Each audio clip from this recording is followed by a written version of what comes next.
Today I'm going to explain the movie Tale of Tales, released in the year 2015. The film is divided into three narratives. The first narrative centers around the king and queen of a kingdom named Long Trellis. At first, it seems as if the couple is living a happy life, but later we get to know that the queen is suffering from a rare medical condition which will never allow her to become a mother. Because of this, the queen is always upset. Seeing his wife in this state, the king summons the best doctors and physicians from all around the realm, but sadly none of them are able to diagnose the mysterious illness within her. Despite this, the king tries his best to cheer up his queen. One day, he invites some circus performers to the palace.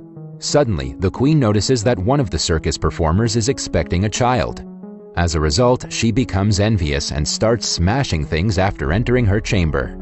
When the king finds out about this, he pays a visit to her room and vows to go to any extent to solve her problem. Late at night, a strange necromancer arrives at the castle, claiming that he can solve the queen's pregnancy problem. Hearing this, the king reminds him that many people have tried in the past and failed.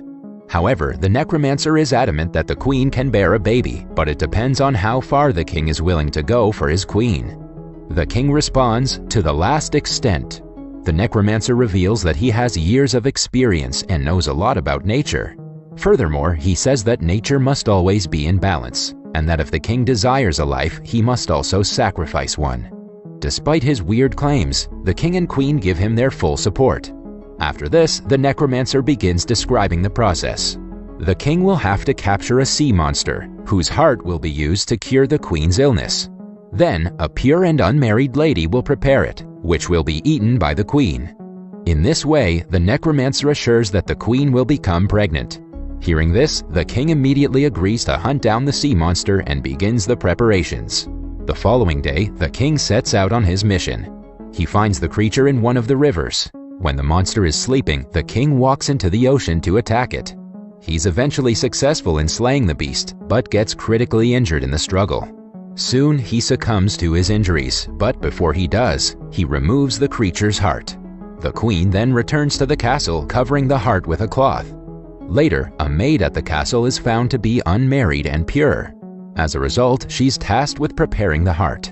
While cooking, she experiences strange sensations and suddenly becomes pregnant. Soon, the queen consumes the heart, and finally, she becomes pregnant. In the next scene, the maid and the queen give birth to their children at the same time. The boys look to be the same age.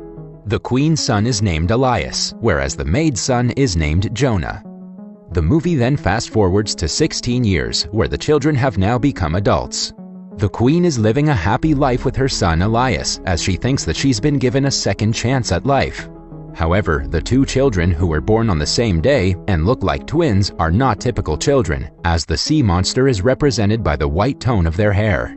They have a strong friendship and are extremely close to each other. The queen, on the other hand, despises their friendship. She informs her son that as a prince, he's not permitted to be friends with the maid's son, Jonah.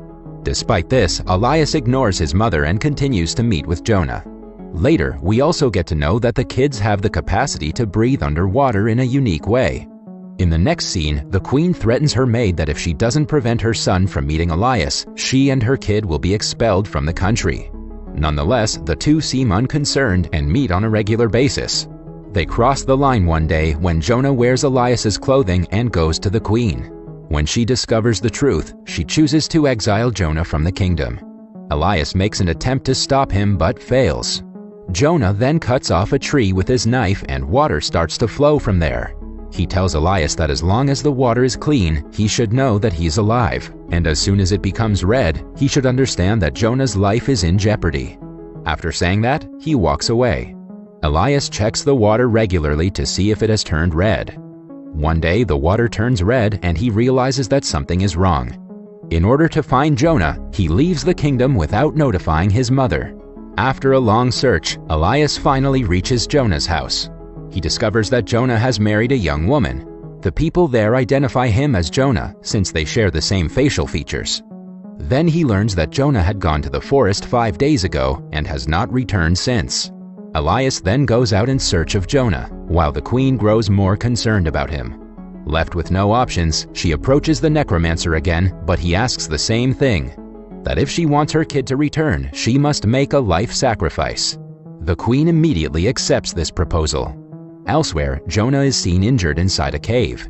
A flying creature then strikes and attempts to kill him. After hearing him scream, Elias locates Jonah and terminates the creature with his sword. However, Elias is unaware that the creature is none other than his own mother. But that's what was agreed upon: life for life. In the final scene of the first narrative, Elias ascends to the throne of the kingdom and the story ends. Following this, we're shown the second narrative. The king and two elderly ladies, Ima and Dora, are the focus of this narrative. The king is an extremely lustful individual who is constantly surrounded by females. He drinks heavily all the time and is yet to locate his queen. With that being said, he possesses the influence and fortune to marry anyone he pleases. Later, we're introduced to two elderly sisters who reside near the palace. One of them is named Dora and the other is Ima. Dora is a shrewd and selfish woman, while Ima is straightforward. They hardly leave their house and are also unmarried. It's certain that they will die there alone, yet their voices sound incredibly pleasant and young. One morning, the king hears Dora singing and instantly gets smitten by her voice. As a result, he decides to meet her. Soon, the king approaches their door to get a glance of the woman. In his head, he thinks that Dora is young and beautiful. When he knocks on the door, the sisters start panicking, as they believe the king will get angry if he finds out about their appearance. After thinking for a while, they finally devise a plan, and Dora requests the king to come back after a week, so that she will be more comfortable. In the next scene, the sisters strive very hard to make their fingers look young and beautiful. Dora covers her fingers with herbs, but they still look like those of an elderly person. But on the other hand, Ima had put her finger in her mouth for many days, and as a result, it's looking quite good and young. Today, a week has passed, and it is the day for the king's visit. When the king arrives there, Dora shows Ima's finger instead of her own. Now the king is not able to hold his emotions and believes that he has found the love of his life. However, the sisters become more worried because if the king finds out about their truth, he will most likely terminate them. After a lot of thinking, Dora proposes a condition. She will sleep with the king only if there is total darkness, and the king agrees. In the next scene, Ima starts tightening Dora's body with glue so that it may feel like a young girl's body.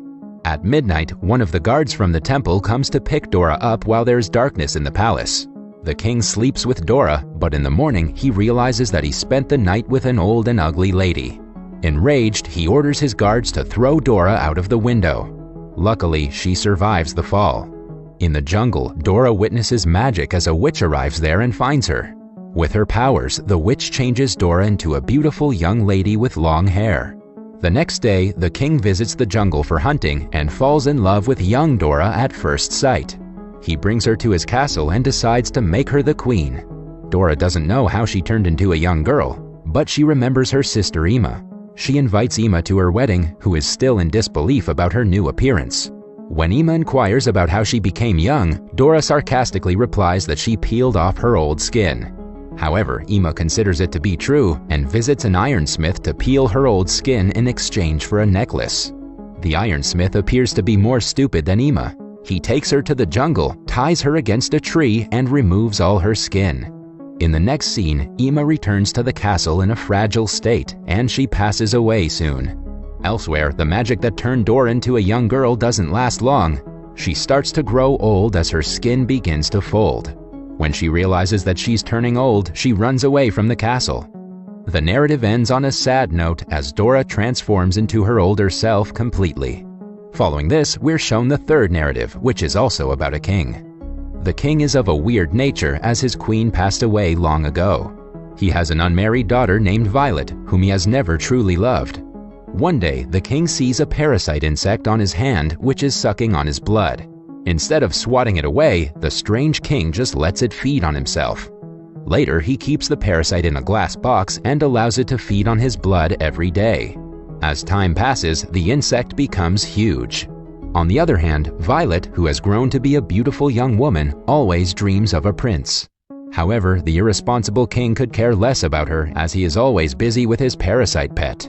Unfortunately, one day the parasite becomes ill and dies.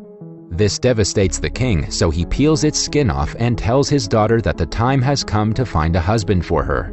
He says that he's going to arrange a competition, and the one who wins it will get to marry her. On hearing this, Violet becomes happy, but also a little upset as she wanted to find a husband on her own. Despite this, she agrees to the king's decision. Soon, announcements about the competition are made throughout the kingdom. The king displays the parasite's skin in his palace and announces that whoever can guess the name of the insect will win. Many people try, but no one can answer correctly because that insect has never grown that big and old. Just then, a weird-looking ogre appears in the palace. He also wants to participate in the competition, and the king hesitantly allows him. The ogre then smells the skin and guesses the correct answer. Upon hearing this, a devastated Violet runs away to the roof and attempts to terminate herself. However, the king calms her down by saying that he cannot break his promise. Left with no other choice, Violet finally agrees. In the next scene, the ogre takes Violet far in the mountains where she cries for many days. One day, when he goes out hunting, she sees another lady on a nearby mountain. She begs for help and explains the whole scenario to her. The lady also sympathizes with her and promises to come for help. The next day, the lady, along with her family, arrives there to rescue Violet. While they're crossing over, the ogre arrives, but they successfully manage to cut the rope and he falls. Sometime later, the ogre finds the family and eliminates them one by one. He then chases Violet into a cave and begins hugging her. Violet also pretends to care, but the moment he's distracted, she finishes him off with a knife. In the next scene, Violet returns to the palace with the ogre's severed head and places it next to everyone. She then says, "This is the husband you chose," and starts crying. The king is also devastated by the sight and falls to his knees. In the final scene, Violet becomes the queen of the kingdom and the movie ends here. That was all from the video. I hope you liked it. Subscribe for more content like this and hit the like button to help us out. Also, leave a comment if you want us to recap your favorite movie. Until next time, take care.